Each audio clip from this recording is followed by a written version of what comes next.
Senator Bato de la Rosa, Mr. Chair, and to our guests and resource persons, thank you for taking time to join us today in today's hearing. I filed the resolution that we're going to take up today because I value the importance of our police force. At alam niyo po na napaka-importante po sa ating mga taong bayan, lalo na sa ating mga maliliit na kababayan ng ating kapulisan.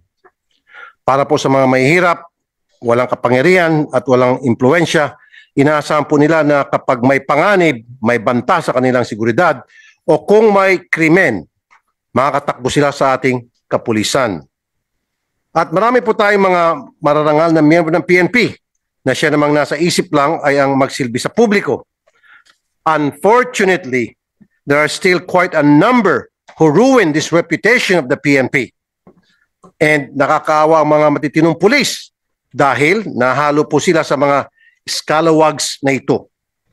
Itong mga pulis po na ito, ang laman ng balita, sila po ang sumisikat sa kalokohan. These bad cops ruin the name of the PNP and lower the morale of those who are doing good. Mr. Chair, since the start of 19 Congress, walang tigil na po tayo kakapakinig dito sa committee na ito upang hanapan ng solusyon ang mga lason na nakapasok sa PNP. These police officers who get involved in crimes, how is it possible na nakakalusot sila? These police officers are corrupt, who commit human rights violations, who abuse their authority. There must be something we can do with the application of hiring process of the PNP. Then after that, what training do they go through before they serve as police officers? What continuous training do they get so that they are up to date with our laws?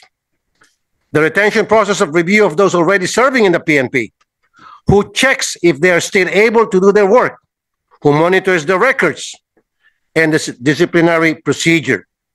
We should be strict with them instead of giving special treatment when they're involved in irregularities. Kasi po, it seems that they are very comfortable in not following the protocols, rules, and laws. Bakit pa po tayo gawa ng mga batas, ng mga rules dyan sa PNP kung sasabihin lang sa atin parati na syempre, mahirap kasi implement. Kasi sa operations na yan, we have to make a more professional PNP. Those police officers who are doing good deserve to work with other decent police officers. Let us cleanse the force and let us cleanse the system. Salamat po, Mr. Chair. Thank you, Your Honor. Salamat. So let's proceed with the presentation of Colonel Malinaw pertaining to the first case, Catherine Camilon case. You have the floor. May I proceed, Mr. Chair? Yeah, go ahead. You have the floor. Thank you to the chairman of this committee, Senator Ronald De La Rosa, to the members, Senator Francis Tolentino, sir, Senator Petulpo, ladies and gentlemen, good morning. I'm Police Colonel Jacinto Malinaw, the Regional Chief of the CIDG-4A, and we are tasked in coordination with the Proper A in the conduct of the investigation, the case of missing person, Catherine Camilon. Next, please.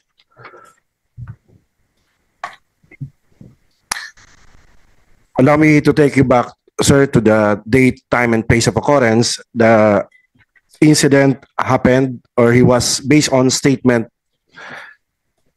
given to us. Catherine last left the house at around 6 p.m. of October 12, 2023 in Barangay Rilio Tui, Batangas, on board her driven metallic gray Nissan Juke with plate number NEI 2990. Next slide. As to the profile of the missing person, Catherine Manguera Camilon, shown are the personal details of the victim, one of which he was crowned as the grand winner of Binibining Batangas Quarantine in Batangas City in 2020. And at the same time, she was also a freelance writer at Balisong Channel, an online broadcast based in Batangas Province. As to the profile of the suspects, Police Major Alan De Castro, who is already dismissed from the service, Also a resident of Barangay Tuyon-Tuyon in Tui, Batangas. Isang locality lang po sila. And he's a former deputy of the Provincial Drug Enforcement Unit of Batangas Police Provincial Office.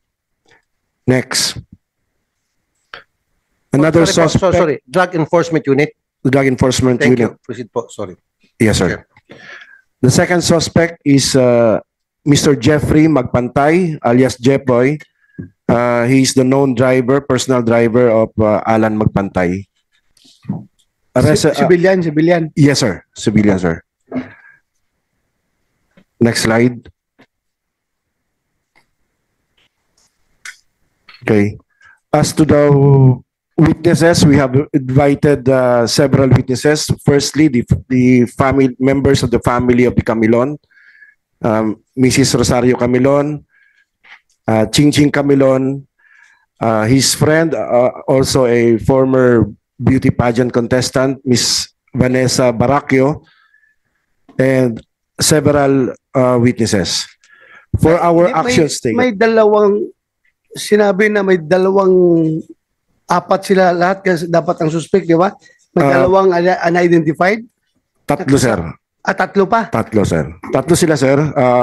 Alan Di Castro, Major Jepoy Magpantay, and one unidentified. One unidentified? Yes, sir. Hindi nyo na-identify? Hindi pa, sir. Hindi pa, sir. Hindi pa? Yes, sir. Hindi nyo. Sir, for our actions taken, next slide.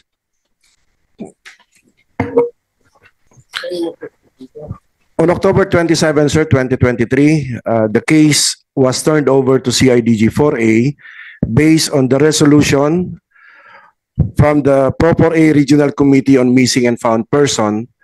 So it was signed by the members of the committee to pave way for the conduct of an independent investigation since at that time, the primary person of interest is a member of Proper A in the person of Police Major Alan Di Castro. Shown is this resolution of said turnover, sir, to CIDG 4A. Next slide. On October 28, sir, dahan-dahan mo lang muna. On October 28 back.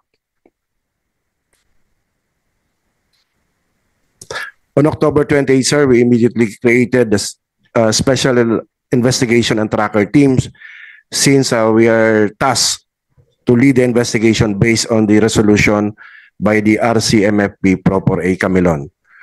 On October 28, sir, we immediately coordinated with the family of Camilon, especially from Mrs. Rosario and the sister of the victim, taking of their statements. Please click the October 28. So those are the established facts, sir, of the statement given to us by the Mrs. Camilon and Miss Ching Camilon. It was established that on October 12, Catherine asked permission from her mother that she will go or report to Balisyong Channel in Batangas City. Catherine allegedly left the residence driving the SUV, Nissan Juke, with plate number NEI 2990 at around 7:26 of October 12 of same date. Rosario received a text coming from Catherine informing that she was at Centro Mall in Lemery, Batangas. At around 8:30, again, the mother, Miss Rosario, received a phone call coming from the victim that she was at the Patron gas station in Bawan, Batangas.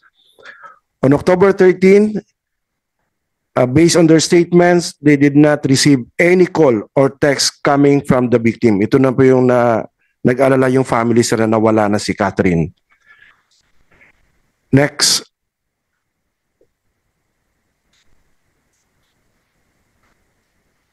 On October 29, we started our backtracking with the assistance of the Regional Anti-Cybercrime Unit 4A. Please click the October 29. So based on the initial CCTV footages extracted by the Batangas PPO, sir, minarapat namin balikan mismo yung lugar at para ma-extract properly yung CCTV footages coming from the different sources, especially those CCTV placed along the road na dinaanan po ng ating biktima. Back.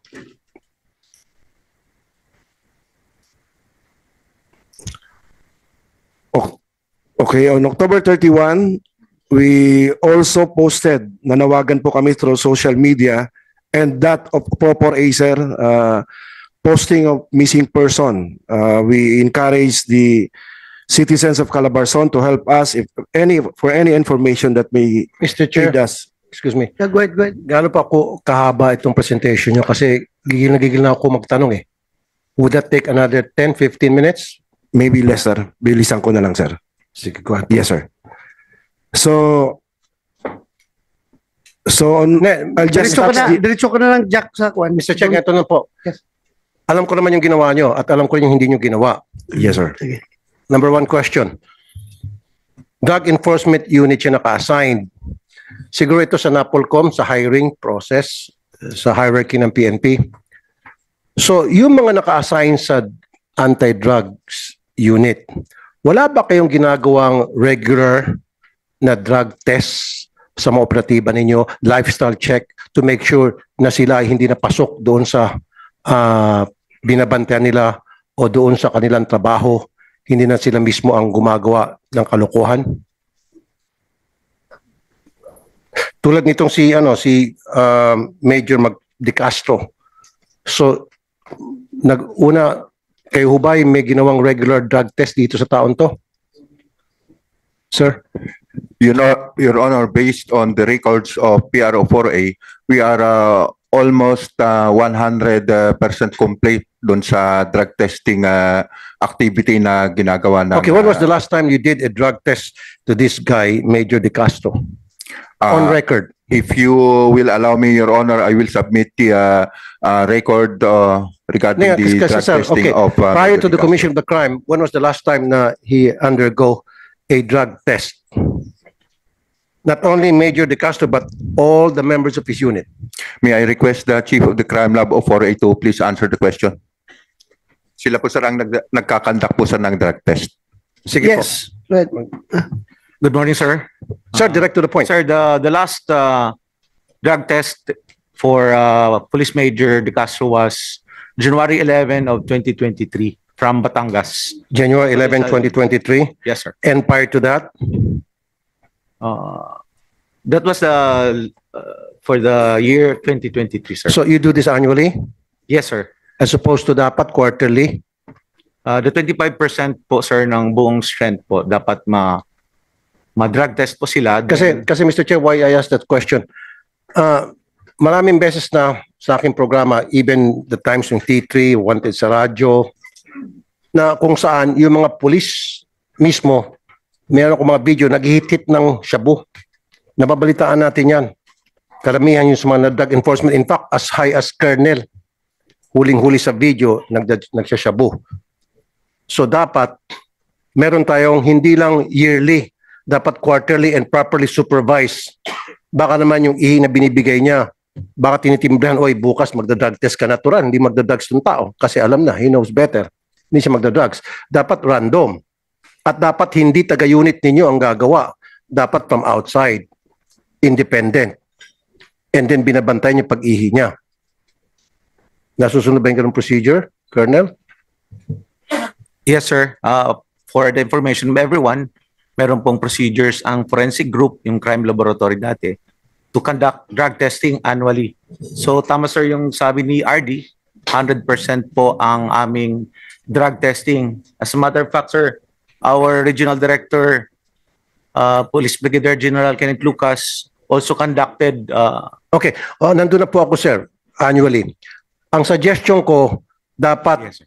pag sa Drug Enforcement Unit, quarterly and properly supervised, can we ask the NAPOLCOM people who are present to make it mandatory at random?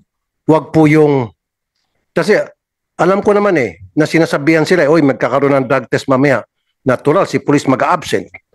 Hindi siya magda-drugs. Two days siya maglilib. After 2 days, clear na yung ihi niya. Or kuminsan, gagamitin niya yung ihi ng kanyang kasamahan. Urine, di ba? Urine lang yan. Yung paggamit ng ibang ihi, malabo mangyari yan ngayon dahil yung meron talaga nagbantayan doon sa CR habang umiihi sila. Okay. Di binabantayan talaga yun ng And may I suggest, Mr. Chair, kasi yung sa shabu, huwag ka lang gumamit ng ilang araw, burado na yung, clean na yung ihi mo. Why don't we use hair follicle test? Can we do that? Kasi pag hair follicle, alam ko, Mr. Chair, buwan months, matitration. Ano bang pinaka-technology na alam nyo sa crime lab na mas mabigat pa kaysa mas accurate kaysa Sir, currently, we are doing the drug testing using the urine because of the mass number of personnel that to be conducted. But we will further look for that. So what's available sa crime lab aside sa anong available test ninyo for for a while, drug test? Oh. for a while, sir.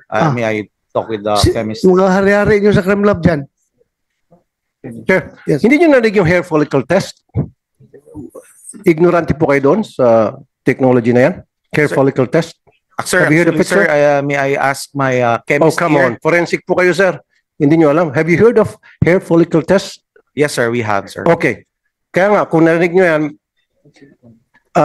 wala ba kayong ganong technology sa PNP na hair follicle ang itetest nyo, especially sa mga operatibo natin na nag-handle ng mga sensitive positions, tulad nitong Drug Enforcement Unit? Sinong hire sa'yo sa crime lab na may alam about hair follicle test? Available ba yan na technology sa crime lab natin? No? No, sir, actually. But No. Pero you're aware of that particular technology? yes, sir, I'm just looking for our chemist just to explain how the hair strands are used for drug testing, sir. Okay, sige, We Mr. have, Chair, nahirapan sila. Police Sige. Major Rosales, our chemist. Saan siya? Pakibilis. Meron kayong ganong technology po? Kung wala, it's about time siguro the PNP should acquire that kind of technology. Sa ngayon, ang pagkakalam ko, Mr. Chair, pinapadala ata sa abroad kasi we don't have that technology yet. Ang pagkakaalam ko po. Pero why don't we acquire that kind of technology? Bigyan natin sa NBI, bigyan natin sa PNP, bigyan natin sa PDEA para makatulong sa ating mga taga-law enforcement, di ba?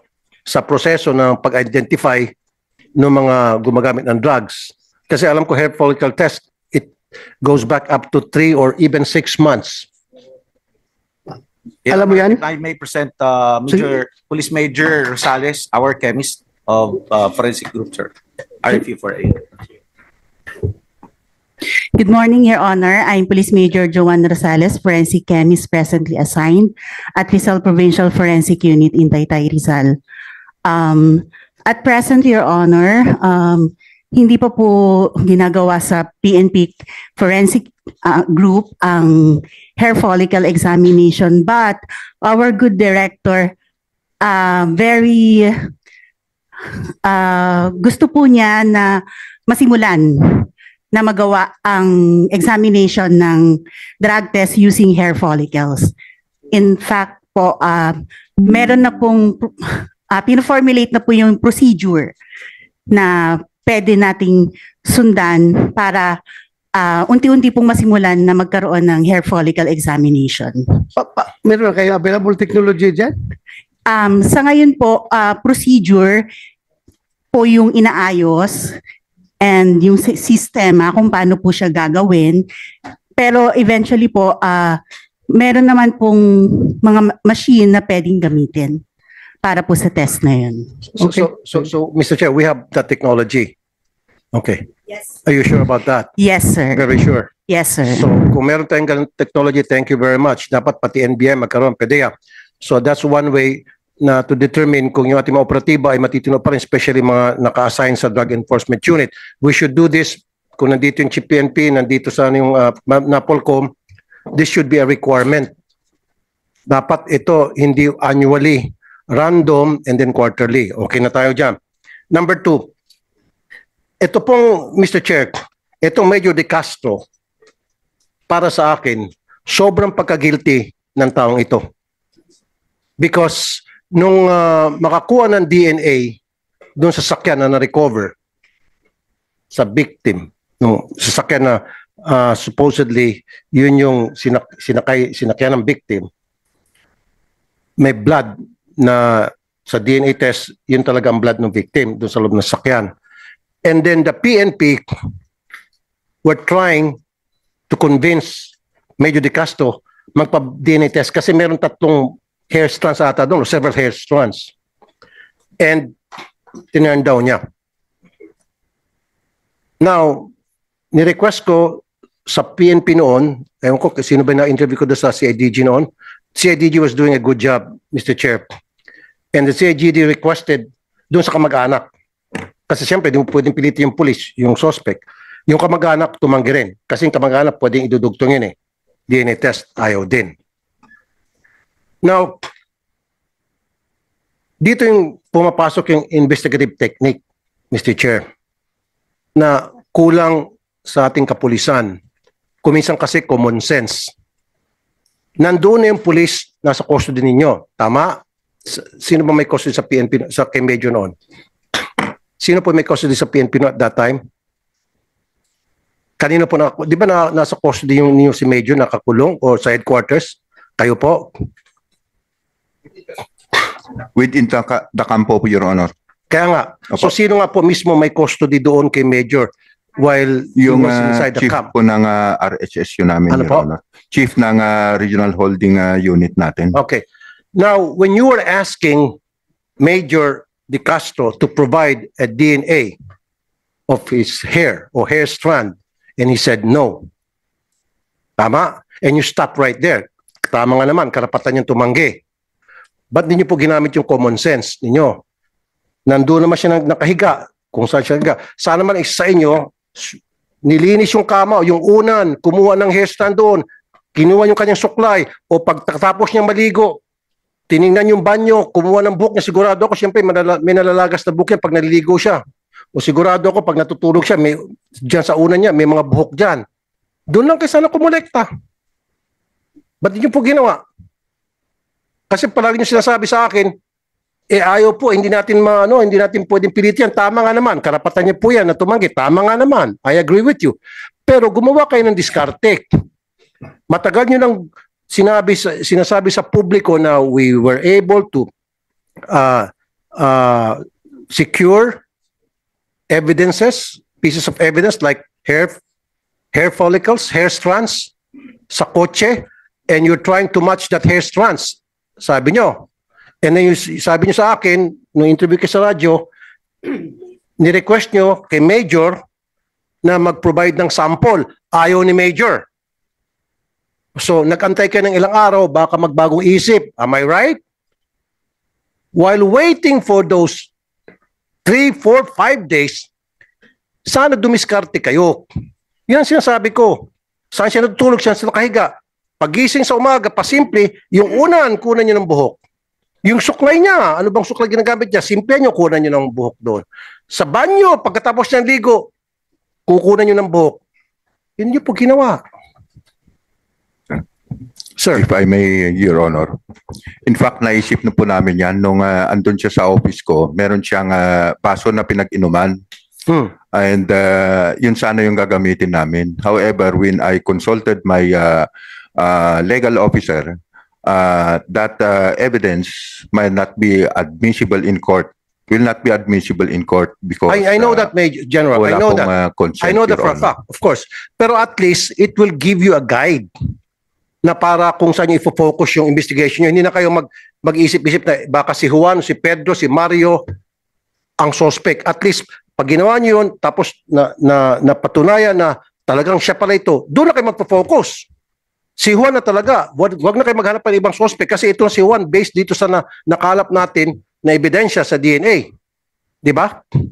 And second, yung kape na ininuman niya, anong ebidensya pong nakuha nyo sa sasakyan, di ba, hair strand? Oh, hair strand, coffee. meron pong saliva dun sa baso po sir na pinag-inuman niya. So pwede Pero, po sir, gamitin yun. Di ba may nakuha kayong hair strands doon? Sinabi niyo sa akin, di ba? Ilang pieces ho na hair strands? 3, 4? O di ba? So dapat, kung saan siya natutulog, doon sa kama niya, pagising niya, imposible walang hair strand doon, di ba? Senator, Anyway, gusto ni Senator Tulfo hair strand to hair strand. Pero pag DNA kasi, absolute yan eh. Oh. Kung DNA na makukuha sa hair strand at saka DNA na makukuha dito sa baso, magkaiba. the same, pareho lang yan. Kasi isa lang ang DNA ng tao eh.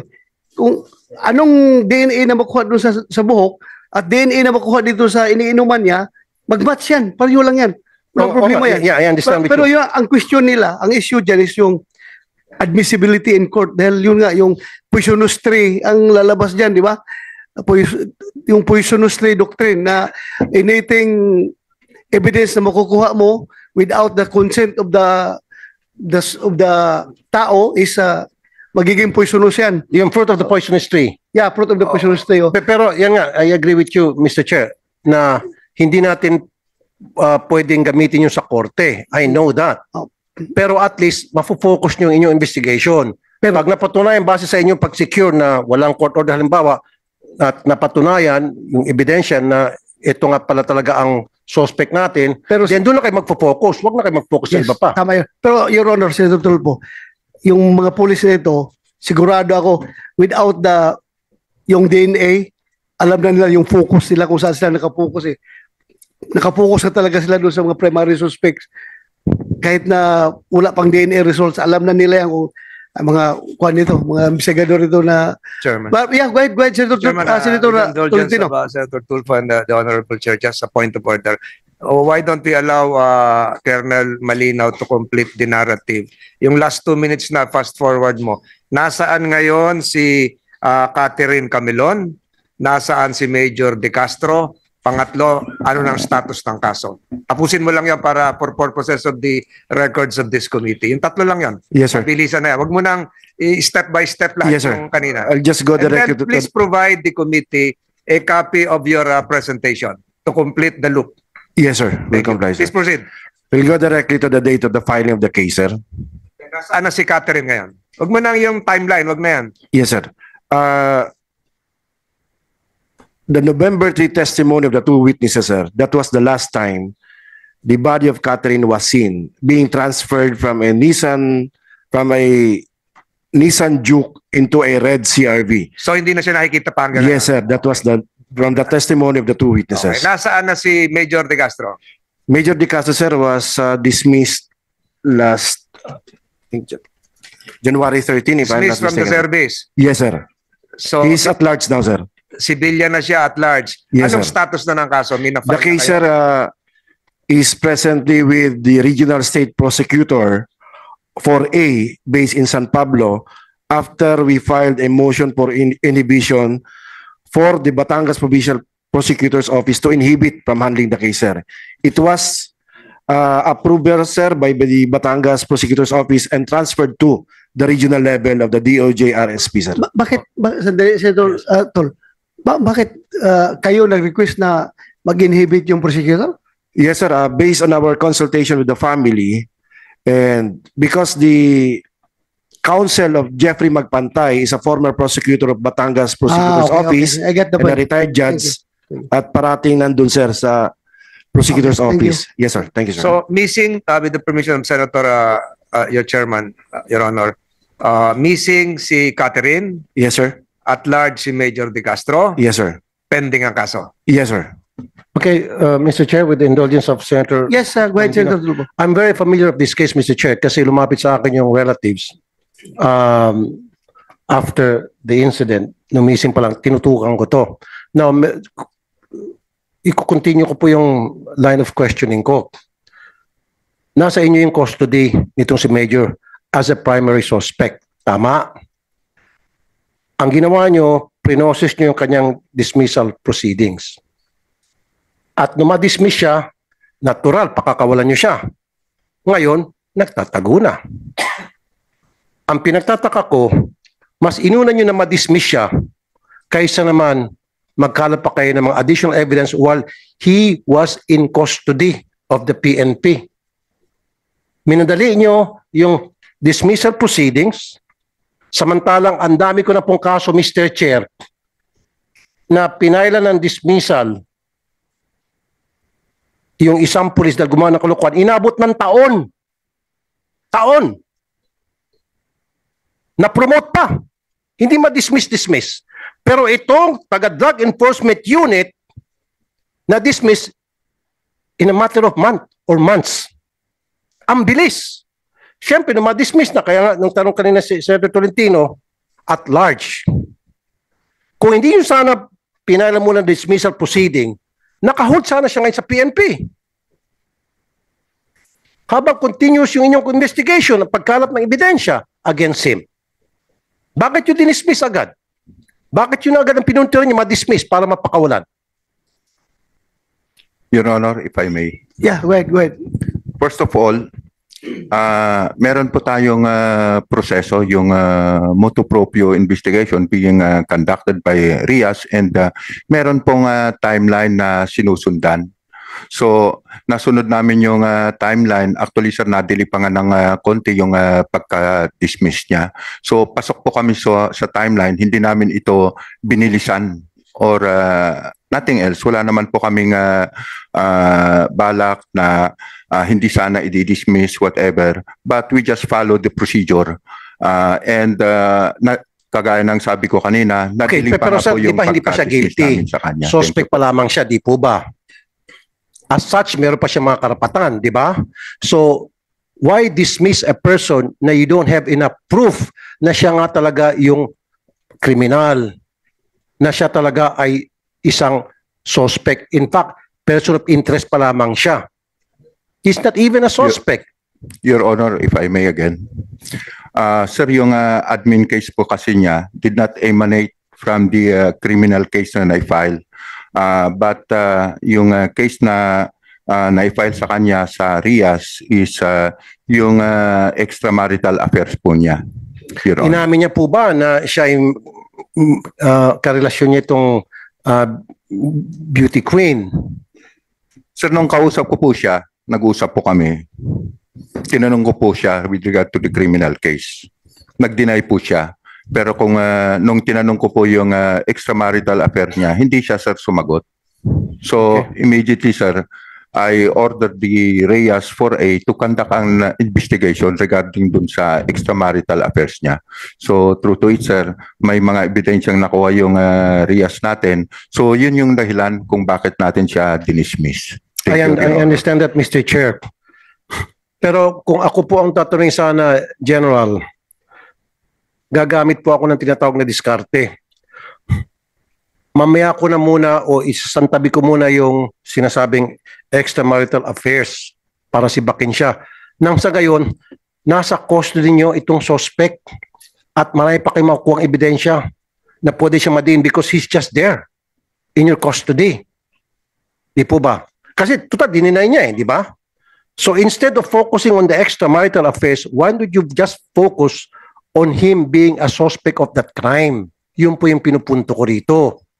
Now, kung siya po ay kung pinokus niyo po yung inyong investigation, him being a suspect, not him being immoral, then mas malaki po sana ang pakinabang ng ating PNP. Ngayon, napabilis po yung extramarital affairs at siya po na-dismiss. At large siya ngayon.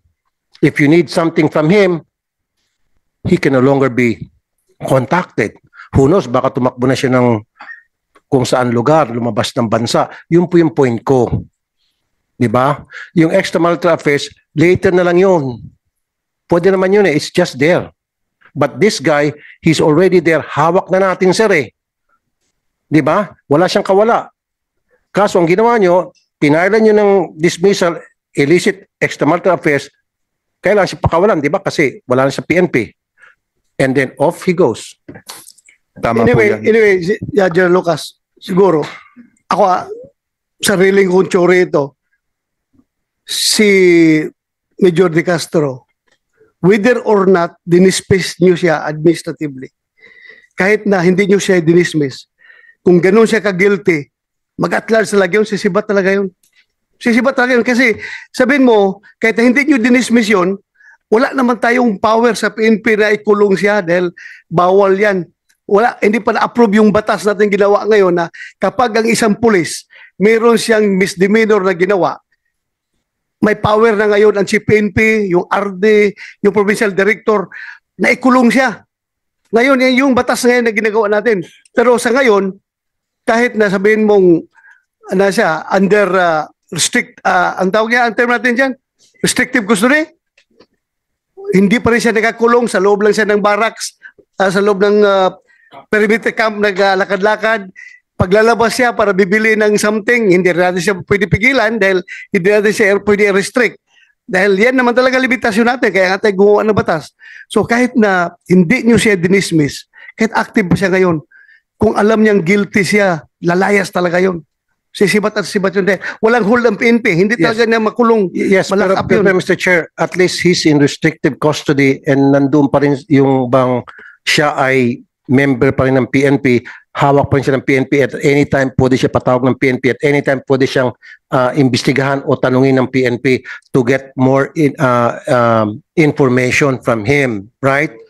Kasi versus pag wala siya sa PNP, wala na kayong pakialam sa kanya. Kung siya po ay nasa custody pa rin ng PNP, restrictive man o hindi, at least may karapatan kayong ipatawag siya, tanungin siya at any time you want to gather more evidence. Tama po ba? Yes, Your Honor, if I may. Kung hindi ko po dinismiss si Major De Castro, I will be remiss of my job. I know that, General. Ang sinasabi ko lamang po, dininay niya di ba? Sabi niya, wala akong affairs dyan. Okay, so wala kang illicit affair dyan sa victim. Continue investigation, him being a suspect or parallel investigation gawin nyo.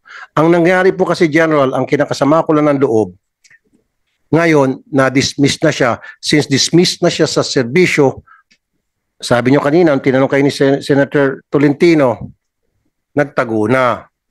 Di ba, sir? Nagtago na siya. Alam niyo ba kung nasaan siya?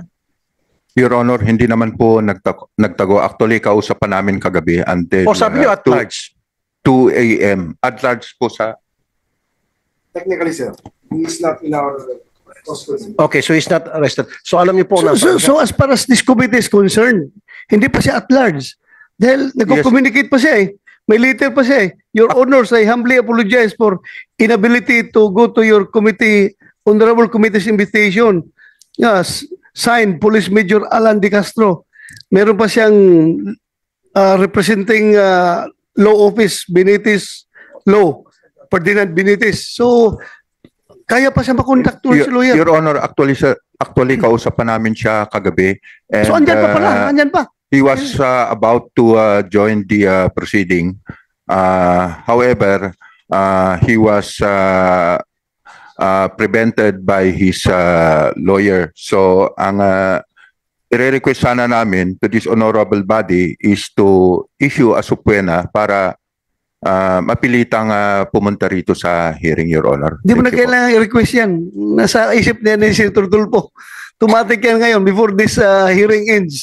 Kasi ang pagkakala, Mr. Chair. I will make the motion. Thank you. Akala ko kasi, Mr. Chair, nung sinabi niya at large, hindi na makita. Usually kasi ang pagkakaintindi ko, pag sinabing he's at large, the suspect is at large, nowhere can he be found. We don't know his whereabouts. So nandiyan pa pala.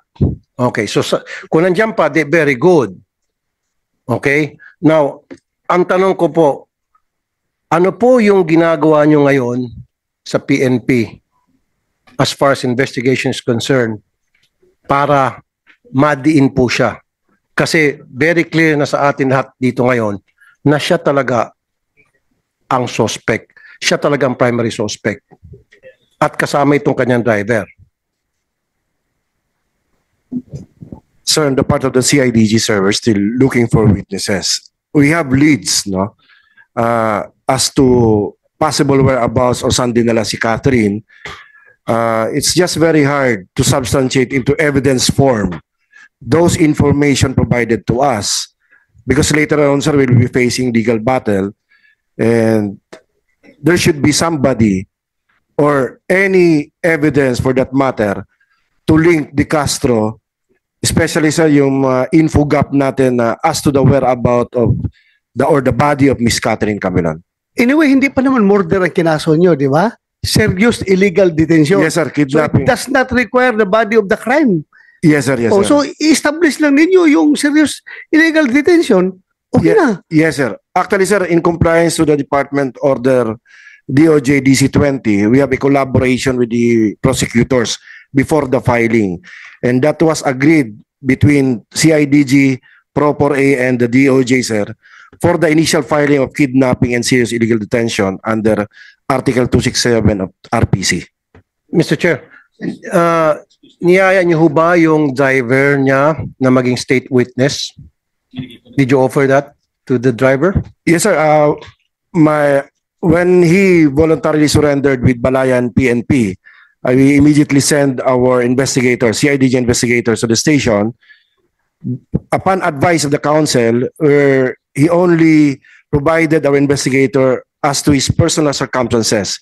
But on matters relating to the case, he refused to answer, Mr. Chair. I know, he refused to answer. Of course, karapatan niya po yun. Ang tanong ko po, in-offer niyo ba sa kanya na, o sige, pag naging state witness ka, wala na kami sasampang kaso sa iyo o mas magaan yung kaso mo, hindi ka magsaserve ng long term, bumaliktad ka na lang, sabi mo sa amin totoo, protektahan ka namin. Did you offer that? Yes, sir. Ano We po offered naging him tugon niya? the benefit of the witness protection program provided Yes. by the government. What did he say? He declined, He declined. Okay. Mr. Chair. Mr. Chair, since nandito yung mga kamag-anak, may mga hinaing kasi sila, Mr. Chair.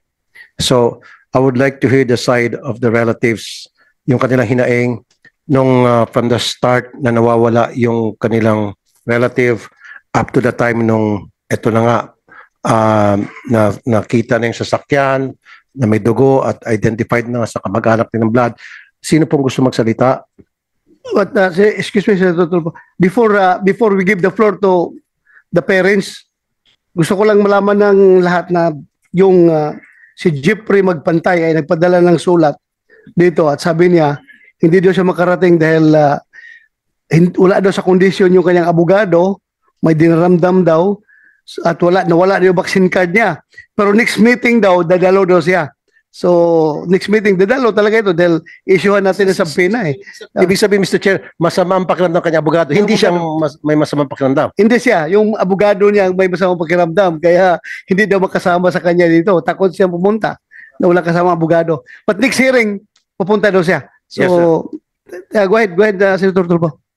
Sino pong gustong magsalita? Si Ching Ching na sister or si Nanay Rosario? Nay? Magandang umaga po, sir.